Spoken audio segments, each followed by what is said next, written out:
Welcome, Capricorn. This is Regina from Pacific Tarot, getting ready to do your new moon in Sagittarius reading.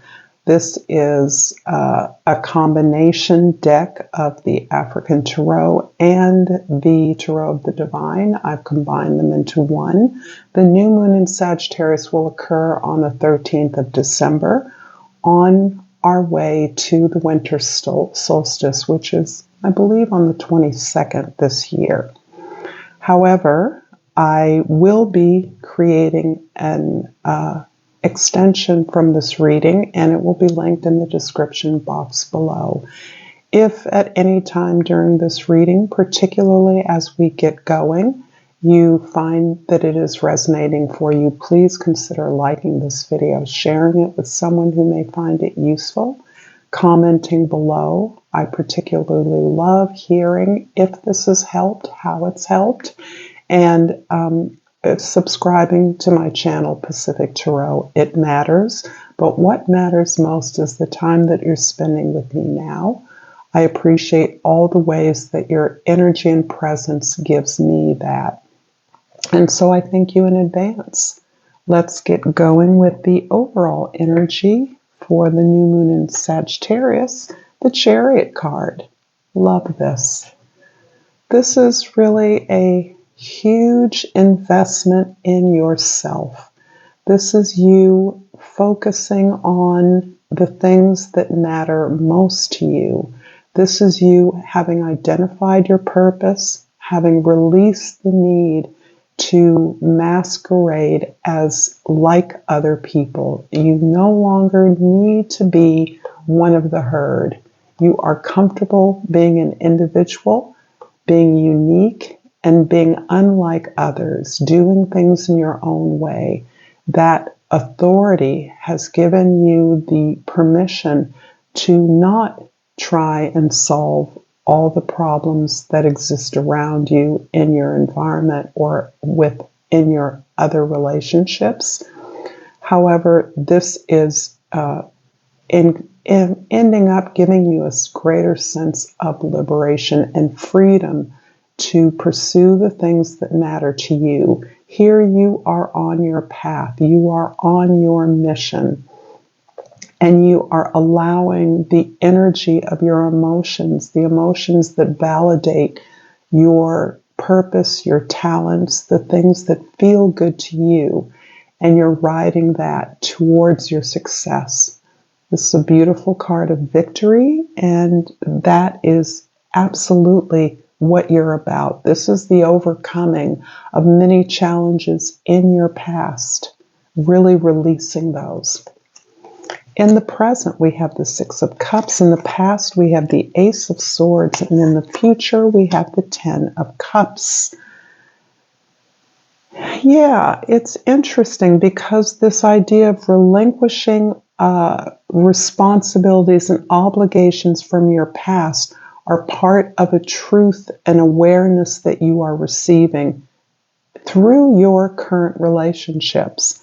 By balancing, by being present in your current situations, by recognizing that your first allegiance, your first order of care is to yourself and the cultivation of your dreams, the pursuit of your success and happiness. It may be spurred by relationships from your past, opportunities that have come around. This can be revisiting a talent or skill, one that you exercised in childhood or in your early formative years, where there was no expectation of a job, a profession, money, or being the best.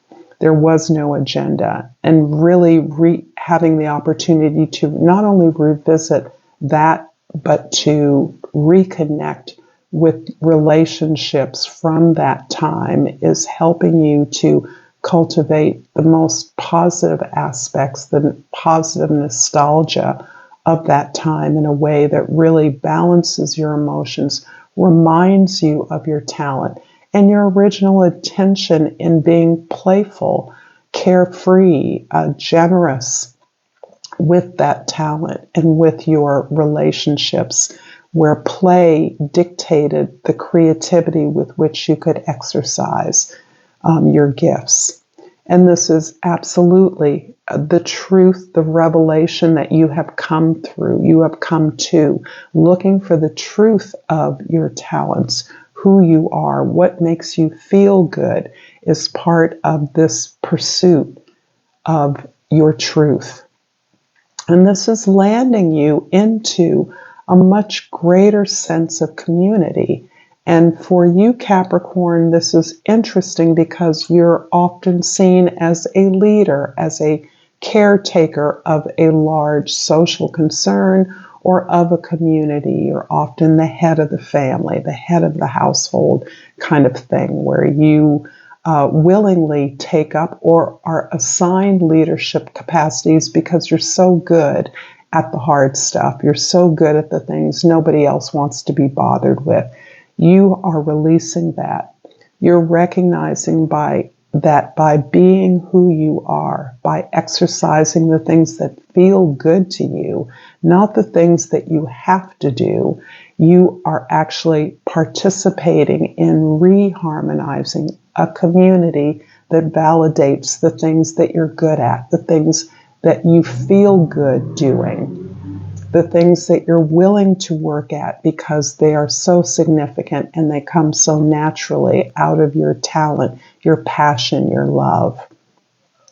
And this is a community that you're participating in that does not solely value material achievement, but instead values the ability to be vulnerable, to share the story of your accomplishments, of your challenges, and is able to support others and to receive support in a way that's safe. In the past, the Ace of Swords is clarified by the Ten of Swords and the Queen of Cups. Yes, like so many of you at this time, you are releasing old sets of beliefs. You are releasing the labeling, the beliefs, the expectations of others, the way that you've been defined, the way that your reality has been defined is something you now understand as the result of a shared set of beliefs that you no longer are able or willing to invest in. This has been a long, painful journey to uncover the truth of this and your allegiance to the expectations of others. No matter how that may look on the outside, your rebellion may look as though it was a rejection, but in many ways, a rebellion is just codifying or validating the old beliefs by moving against them. Instead, you've learned to cultivate the love within you, and that love includes your imagination, your creativity, your ability to feel and be compassionate for others. There's a tremendous sensitivity, Capricorn, that you are often not acknowledged for. Your ability to be a provider and a leader, a caretaker, is based on your tremendous sensitivity to the needs of others.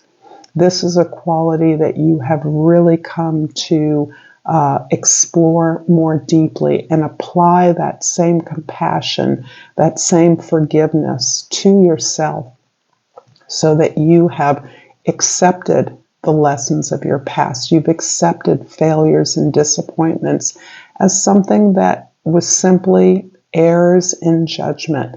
This has, in many ways, given you a greater capacity to be successful now because you're able to see those errors and surrender to the lessons that you learned, the gifts that they contained.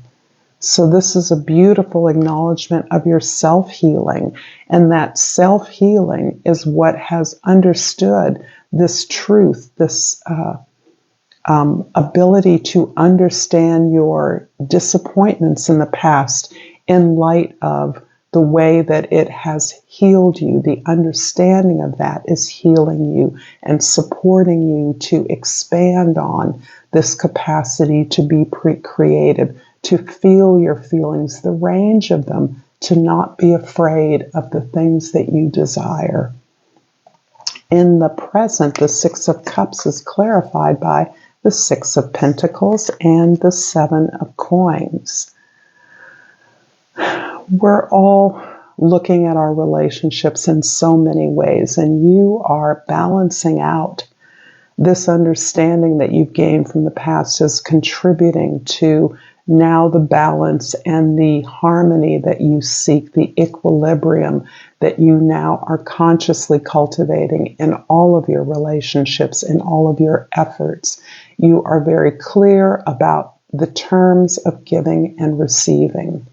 And it's important to you that that comes out of not only a place of your authenticity, your own passions, the things that you desire, building on your strengths, but also that you're receiving fairly for your worth. You're acknowledging your value in a way that you may not have been able to see or do in the past. So the sense of frustration that you've been ripped off, or that you were exploited, worse, is something that you have learned to counter with a sense of understanding your value and not settling, being curious, being willing and able to negotiate your value in a variety of situations, to be explicit in your relationships about what it is you're agreeing to do, and you're agreeing to the value that is assigned to that.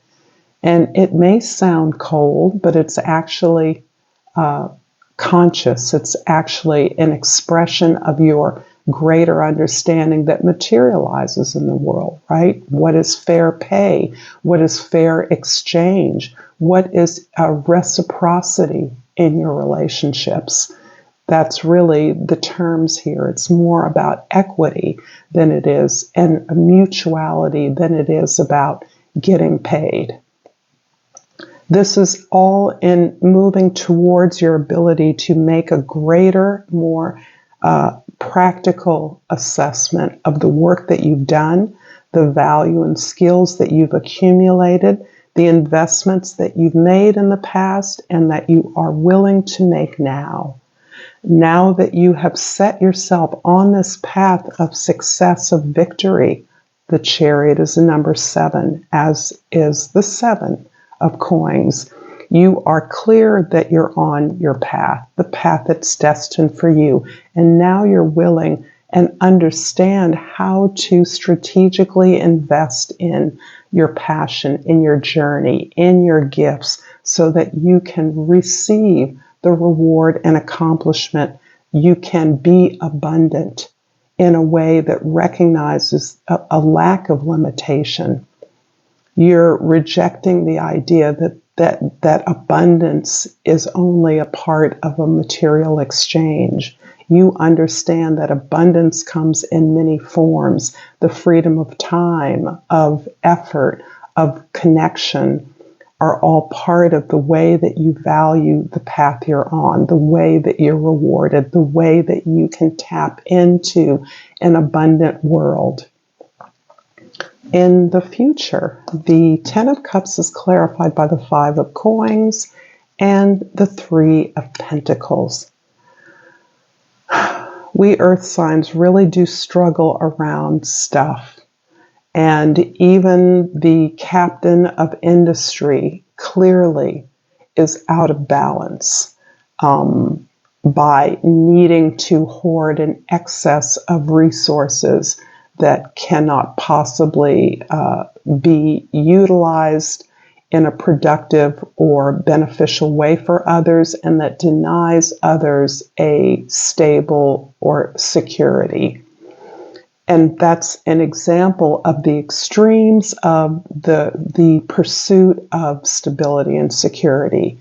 For you, you've understood that not feeling entitled to having enough, not feeling that there is enough, are all part of a similar belief system that you are challenging for yourself, that you are dispensing with, that you understand the falsity of and you're disavowing those values in your past experience as well as in your current world. This is not the world that you are a part of anymore. Abundance, resources, material stability is not limited to coin. It is not limited to where you live or how many cars you own. It is about seeing abundance as limitless and available to all of us in this abundant universe. It is how we utilize that. And you are working very hard to change something that you have been conditioned to believe. Excuse me. I guess that's a confirmation, right?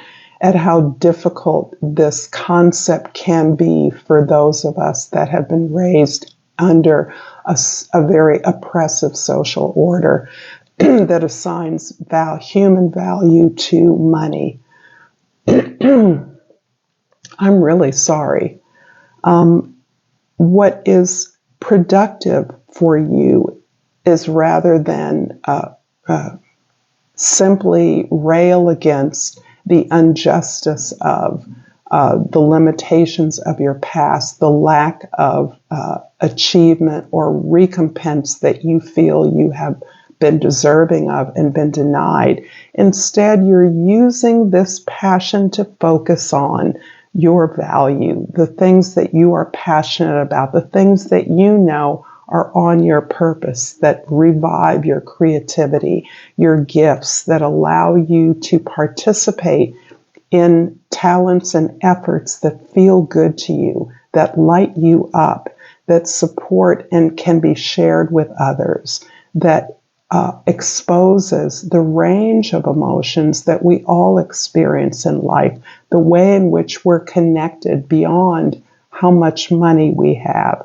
And in that way, you are building something of beauty, of excellence, of value to others. You are part of a team. You no longer feel that this is a solo journey. You are collaborating with other like-minded individuals with a variety of talents that can work with you in a way that the very process of working together is enjoyable, is creative, is imaginative, breaks rules, is respectful of the strengths of each member, allows each member to work at their strengths, and thus to build something that is comprehensively of beauty, value. I'm going to finish off this reading with a flora and fauna oracle. This is the flora and fauna of Africa. Oh dear. Okay, that really flew out. And it is the brown fish owl. The plant associated is the thorn apple, and the key words are courage to change. And it reads, a change is coming. Pay attention to details and stay one step ahead to unlock your full potential. And I'm also going to pull a Starry Beginnings and remind you that you can like, share, comment, and subscribe to my channel, Pacific Tarot. And I pulled the card, Embrace the Dark. Shine your true light upon this earth. And this is an acknowledgement of the winter solstice that we are simply a step ahead of. This is the celebration of light on earth. If we are moving towards the shortest day of the year, the time when we naturally pull in and consider the majority of our time is domed by the starry sky, representing our aspirations, our goals, our dreams. The winter solstice represents the change, the return of the light. So, thank you so much for your time. I'm going to create an extended from this reading. Please join me in the link below in the description box if this is where we part. Until next time, namaste.